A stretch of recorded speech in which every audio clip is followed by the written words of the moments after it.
Bonjour, vous êtes à l'écoute du téléphone biblique.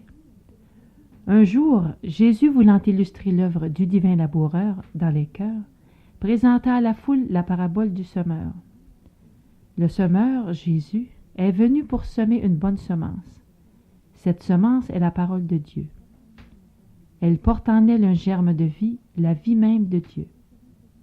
En recevant cette semence dans votre cœur par la foi, elle produira un caractère et une vie conformes à Christ. Mais tout comme les résultats des semailles dépendent de la nature du terrain, il en est de même spirituellement. Votre cœur peut être comme un sol battu, endurci par la séduction du péché, avec des facultés spirituelles paralysées. Vous serez alors indifférent au message de Christ. Ou peut-être est-il comme un sol pierreux, n'ayant que peu de terre. Dans ce cas, la puissance divine fait défaut, parce que n'étant pas unis à Christ, vous n'avez pas suffisamment de racines qui entretiennent la vie spirituelle.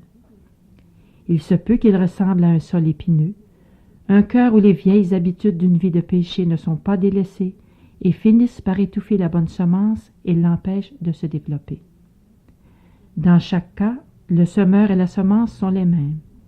Il ressort ici qu'il vous appartient de décider quelle sera votre destinée éternelle.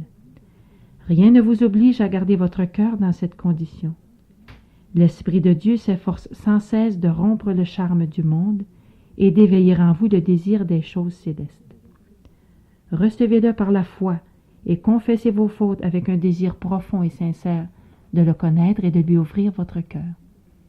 C'est ainsi que votre cœur deviendra comme une bonne terre qui produira du fruit en abondance et qui servira à la gloire de Dieu, votre Sauveur.